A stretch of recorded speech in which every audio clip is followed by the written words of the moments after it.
Exploring cinema from every angle, this is BBC Two. We have a Moviedrome double bill on its way, with Donald Sutherland and Julie Christie in Don't Look Now at 11:40. Next up, Nick Roeg's dazzling film that kick-started modern Australian cinema. Moviedrome goes Walkabout.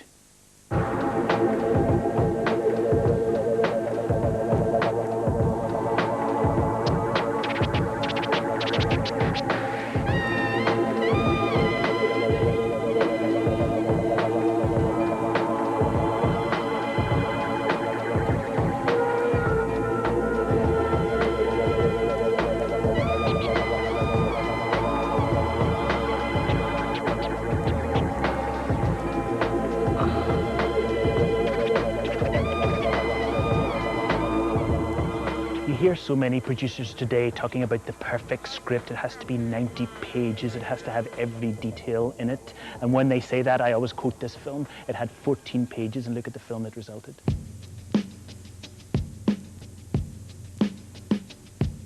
The beginning of the story of Walkabout, I think, is one of the most shocking in the movies. A man takes his son and daughter out to the Australian outback as if to have a picnic, but he takes out a gun and tries to shoot them.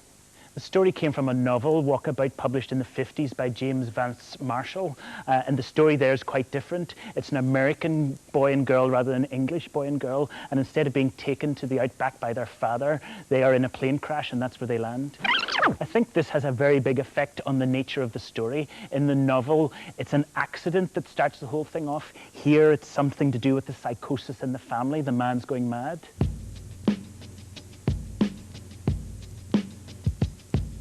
We've had Nick Roeg films on Moviedrome many times, and that's because I think he's one of the great directors and one of the great British directors. Not incredibly well known abroad. If you go to France, they say, Nicolas Roeg, who is that? But their shame, they should know who he is.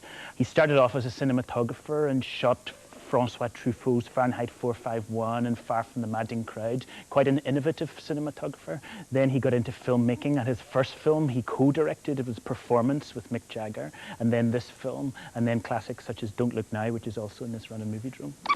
Nick Roeg tells a story that as a young apprentice in the film industry, he went into a cutting room and he noticed that you could play a piece of action forward but then reverse it, and he began to think of cinema as a kind of magic box which could reverse time. You could time travel. And you notice that in his best pictures, there is a kind of time travel. We see not only what the person is doing, but also what they will be doing in the future, and what they're remembering and what they're fearing. And that's the great thing about some of his films. And we get it here sometimes. We get the whole profusion of what's inside someone's head, not just the simple fact of what they're doing.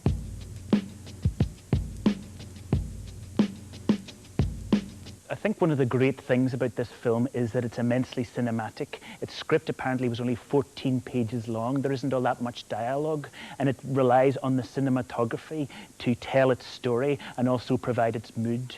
Roeg uses every type of lens you could imagine. Fish-eye lenses, telephoto lenses. Sometimes he freezes the images. Sometimes he blows them up massively for massive grainy effect. It really feels as if it's incredibly alive photographically.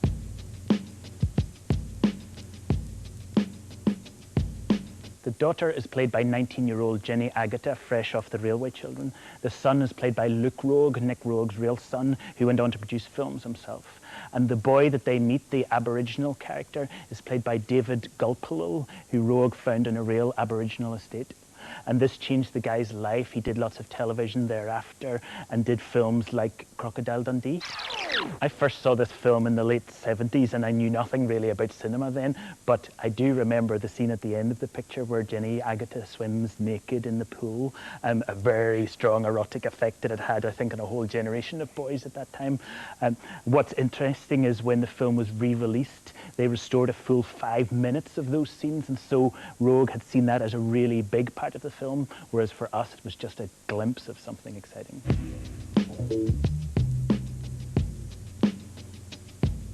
Nick Roeg has made so many great films. For me, my personal favourites are Eureka, Bad Timing, and Don't Look Now. But this one I also cherish in a particular way because it's early in his career and because it affected me so much when I was a lad.